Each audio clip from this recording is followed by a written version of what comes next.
रहे संघर्ष और इसकी वजह से भारत के सामने आई चुनौतियों पर बात रखने के लिए उपस्थित हुआ। इस समय पश्चिमी एशिया के हालत चिंताजनक है। बीते 2-3 हफ्तों में जयशंकर जी ने और हरदीप पुरी जी ने इस विषय पर सदन को जरूरी जानकारी दी है। अब इस संकट को 3 सप्ताह से ज्यादा हो रहा है। इसका पूरे विश्व की अर्थव्यवस्था पर, लोगों के जीवन पर बहुत ही विपरीत असर हो रहा है।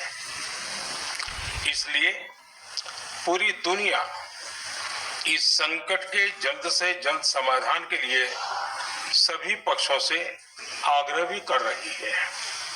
अध्यक्ष महोदय, भारत के सामने भी इस युद्ध ने अप्रत्याशित चुनौतियां खड़ी कर दी हैं। ये चुनौतियां आर्थिक भी हैं, नेशनल सिक्योरिटी से जुड़ी भी हैं और मानवीय भी हैं।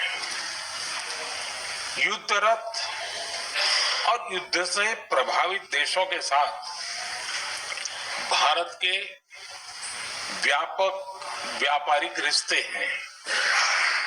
जिस क्षेत्र में युद्ध हो रहा है वो दुनिया के दूसरे देशों के साथ हमारे व्यापार का भी एक महत्वपूर्ण रास्ता है। विशेष रूप से कच्चे तेल और गैस की हमारी जरूरतों का एक बड़ा हिस्सा यही क्षेत्र पूरा करता है। हमारे लिए ये रीजन एक और कारण से भी अहम है। लगभग 1 करोड़ भारतीय खाड़ी देशों में रहते हैं और वहां काम करते हैं। वहां समंदर में जो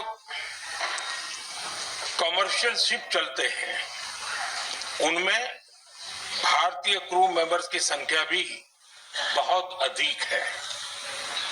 ऐसे अलग अलग कारणों के चलते भारत की चिंताएं स्वाभाविक रूप से अधिक है।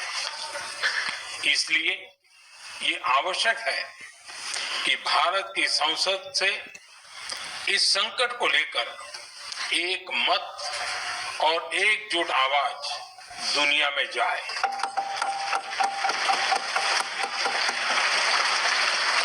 अध्यक्ष जी, जब से ये युद्ध शुरू हुआ है तब से ही प्रभावित देशों में हर भारतीय को जरूरी मदद दी जा रही है। मैंने खुद पश्चिम एशिया के ज्यादातर देशों के राष्ट्राध्यक्षों के साथ 2 राउंड फोन पर बात की है। सभी ने भारतीयों की सुरक्षा का पूरा आश्वासन दिया है। दुर्भाग्य से इस दौरान कुछ लोगों की दुखद मृत्यु हुई है और कुछ घायल हुए हैं। ऐसे मुश्किल हालात में परिवारजनों को आवश्यक मदद दी जा रही है। जो घायल है उनका बेहतर इलाज सुनिश्चित कराया जा रहा है।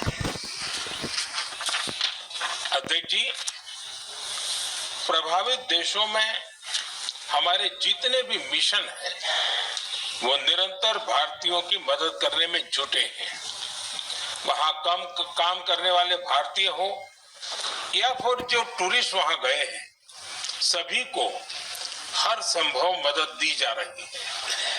हमारे मिशन नियमित रूप से एडवाइजरी जारी कर रहे हैं। यहाँ भारत में और अन्य प्रभावित देशों में 24/7 कंट्रोल रूम और आपातकालीन हेल्पलाइन स्थापित की गई है।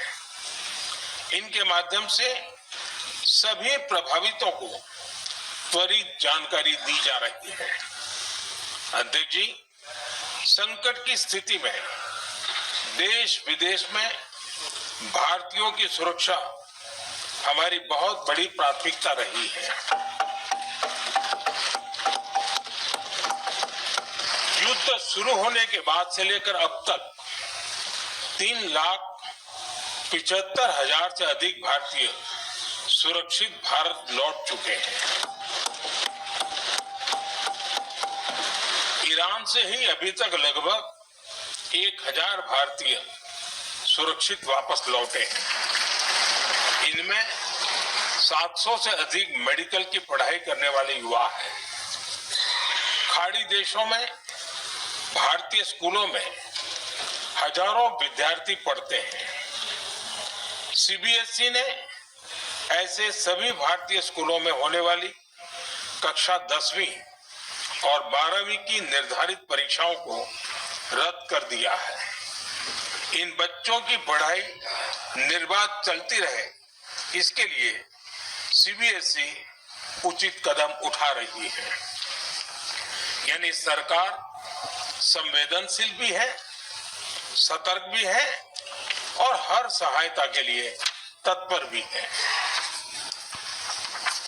माननीय अध्यक्ष जी, भारत में बड़ी मात्रा में कच्चा तेल, गैस और फर्टिलाइजर जैसी अनेक जरूरी चीजें हॉर्मुज स्ट्रेट के रास्ते से आती है। युद्ध के बाद से ही हॉर्मुज स्ट्रेट में जहाजों का आना जाना बहुत चुनौतीपूर्ण हो गया है। बावजूद इसके हमारी सरकार का ये प्रयास रहा है कि पेट्रोल, डीजल और गैस की सप्लाई बहुत ज्यादा प्रभावित न हो। देश के सामान्य परिवारों को परेशानी भी कम से कम हो, इस पर हमारा फोकस रहा है। हम सभी जानते हैं, देश अपनी जरूरत की 60% एलपीजी आयात करता है। इसकी सप्लाई में अनिश्चितता के कारण सरकार ने एलपीजी के डोमेस्टिक उपयोग को प्राथमिकता दी है। साथ ही एलपीजी के देश में ही उत्पादन को भी बढ़ाया जा रहा है। पेट्रोल, डीजल की सप्लाई पूरे देश में सुचारू रूप से होती रहे, इस पर भी लगातार काम किया गया है। अध्यक्ष जी, आज की इन परिस्थितियों में एनर्जी सिक्योरिटी को लेकर बीते एक दशक में उठाए गए कदम और भी प्रासंगिक हो गए हैं। भारत ने बीते 11 वर्षों में अपनी एनर्जी इंपोर्ट का डाइवर्सिफिकेशन किया है। पहले क्रूड ऑयल, एलएनजी, एलपीजी ऐसी एनर्जी जरूरतों के लिए 27 देशों से इंपोर्ट किया जाता था। वहीं आज भारत 41 देशों से एनर्जी इंपोर्ट करता है। अध्यक्ष जी, बीते दशक में भारत ने संकट के ऐसे ही समय के लिए कच्चे तेल के भंडारण को भी प्राथमिकता दी है।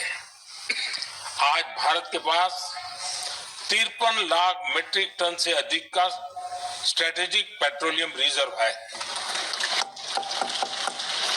और 65 लाख मीट्रिक टन से अधिक के रिजर्व की व्यवस्था पर देश काम कर रहा है।